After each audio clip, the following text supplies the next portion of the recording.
नमस्कार। दैनिक समाचारों के इस कार्यक्रम में आप सभी का स्वागत है। मैं हूं अनुपम। प्रस्तुत हैं झारखंड राज्य से जुड़े प्रमुख समाचार। पलामू एसीबी की टीम ने लातेहार में रिश्वतखोरी के खिलाफ एक बड़ी कार्रवाई की है, जिसमें सदर प्रखंड स्वास्थ्य केंद्र में पदस्थापित बीपीएम अजय भारती को सोमवार को 5,000 रुपए घूस लेते हुए रंगे हाथों गिरफ्तार किया गया। दरअसल लातेहार प्रखंड स्वास्थ्य विभाग में कार्यरत एक एएनएम का कॉन्ट्रैक्ट रेगुलर करने के बदले प्रभारी बीपीएम अजय भारती द्वारा 10,000 रुपए रिश्वत की मांग की जा रही थी। रिश्वत नहीं देने के कारण उनका फाइल अटका हुआ था। परेशान होकर एएनएम ने इसकी शिकायत पलामू एंटी क्राइम ब्यूरो की टीम से की। इसकी शिकायत मिलने के बाद एंटी क्राइम ब्यूरो विभाग द्वारा अपने स्तर से पूरे मामले की छानबीन की गई तो पता चला कि एएनएम के द्वारा लगाया जा रहा आरोप पूरी तरह से सत्य है। इसके बाद एसीबी की टीम ने आरोपी बीपीएम को रंगे हाथों गिरफ्तार करने की योजना तैयार की। हजारीबाग पुलिस ने हार्डकोर माओवादी पूर्व जोनल कमांडर सुनील गंझू को गिरफ्तार किया है। उस पर 54 मामले अलग अलग थानों में दर्ज है। उसे झारखंड का टेरर भी कहा जाता था। झारखंड के बहुचर्चित बेंतु नरसंहार में भी वो संलिप्त था, जिसमें 13 ग्रामीणों की निर्मम हत्या कर दी गई थी। सुनील गंझू 1990 से भाकपा माओवादी संगठन में सक्रिय था। वर्ष 2018 में जेल से निकलने के बाद वो फिर से संगठन में सक्रिय हुआ और विभिन्न घटनाओं को अंजाम देता रहा। इसमें सबसे अहम बात यह है कि सुनील भाकपा माओवादी के उत्तरी छोटा नागपुर के रीजनल कमांडर सहदेव महतो और सब जोनल कमांडर नताशा को मदद पहुंचाने का काम करता था। गौरतलब है कि अभी भी ये संगठन सक्रिय है। धनबाद जिले में आदिवासी समाज की ओर से आक्रोश महारैली निकाली गई। गोल्फ ग्राउंड से निकाली गई इस रैली में बड़ी संख्या में समाज के लोग शामिल हुए। रैली के दौरान लोगों के हाथ में बैनर, पोस्टर और पारंपरिक हथियार भी साथ थे। आदिवासी समाज झारखंड में कुर्मी समुदाय को अनुसूचित जनजाति का दर्जा न दिए जाने की मांग कर रहा है। गौरतलब है कि कुर्मी जाति लगातार अनुसूचित जनजाति का दर्जा या आदिवासी जाति में शामिल किए जाने की मांग कर रही है। वे इसके लिए आंदोलन भी कर रहे हैं, जिसका आदिवासी समुदाय विरोध कर रहा है। कुर्मी समुदाय के लोगों के द्वारा अपनी मांगों को लेकर 20 सितंबर को झारखंड, पश्चिम बंगाल तथा उड़ीसा में रेल रोको आंदोलन करते हुए रेलवे परिचालन को बाधित किया गया था, जिसमें कई राजनीतिक दलों के प्रमुखों ने भी उक्त आंदोलन को अपना समर्थन दिया था। साथ ही आंदोलन के बाद श्री अजित प्रसाद महतो ने उनकी एसटी सूची में शामिल होने की मांग पूरी नहीं होने की स्थिति में भविष्य में और उग्र आंदोलन किए जाने की भी चेतावनी दी थी। झारखंड के रांची रेलवे स्टेशन पर रांची आरपीएफ ने एक महत्वपूर्ण मानव तस्करी के मामले में 3 नाबालिग लड़कों को बचा लिया और तस्कर को गिरफ्तार कर जेल भेजा। आरपीएफ सूत्रों ने बताया कि गुप्त सूचना के आधार पर आरपीएफ पोस्ट रांची, नन्हे फरिश्ते टीम और एसआईबी रांची की संयुक्त टीम ने सतर्कता दिखाते हुए Lohardaga Ranchi MEMU passenger train संख्या 68040 के प्लेटफॉर्म संख्या 1 नंबर पर आने के दौरान निगरानी रख रही थी। इसी दौरान एक संदिग्ध व्यक्ति 3 नाबालिग और डरे सहमे लड़कों के साथ पाया गया।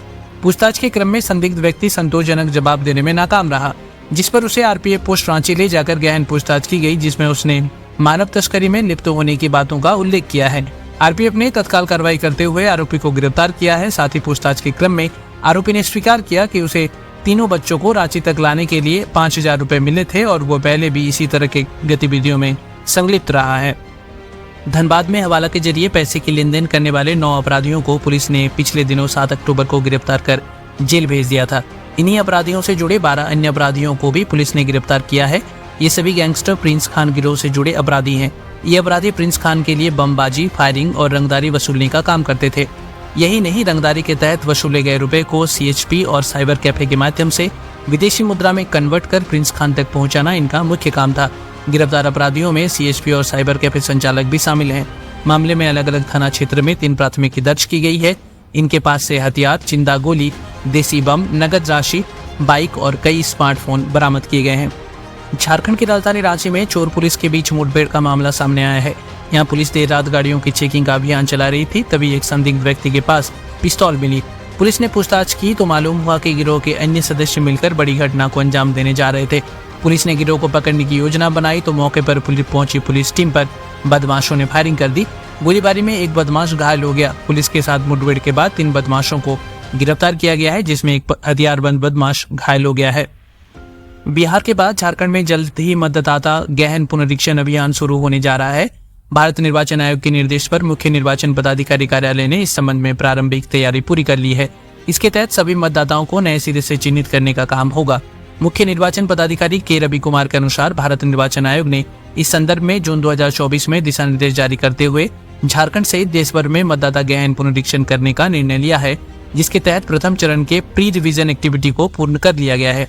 प्री रिवीजन एक्टिविटी के तहत बूथों का निर्धारण किया गया है।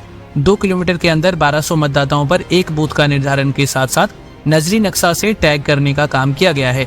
उन्होंने कहा कि अगले फेज में मतदाताओं को चिन्हित करने का काम किया जाएगा। इसके लिए आयोग के दिशा निर्देश की प्रतीक्षा की जा रही है। अधिसूचना जारी होते ही घाटशिला उपचुनाव के लिए नामांकन प्रक्रिया शुरू हो गई है। चुनाव आयोग द्वारा जारी अधिसूचना के अनुसार 21 अक्टूबर तक नामांकन पर्चा भरा जाएगा, जबकि 22 अक्टूबर को नामांकन पत्रों की स्क्रूटनी होगी और 24 अक्टूबर को नामांकन पत्र वापस लिए जा सकेंगे। 11 नवंबर को घाटशिला उपचुनाव के लिए मतदान होगा और 14 नवंबर को उपचुनाव के परिणाम घोषित किए जाएंगे। घाटशिला उपचुनाव में सत्ता पक्ष और विपक्ष की ओर से अभी तक उम्मीदवारों के नाम की घोषणा नहीं हुई है। सत्तारूढ़ झारखंड मुक्ति मोर्चा, कांग्रेस और राजद की ओर से इस चुनाव में पिछले विधानसभा चुनाव की तरह जेएमएम कोटे से प्रत्याशी उतारा जाएगा।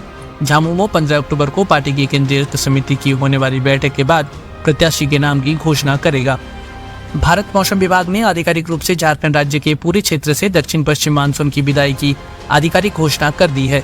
इस वर्ष झारखंड में मानसून का आगमन 17 जून 2025 को हुआ था।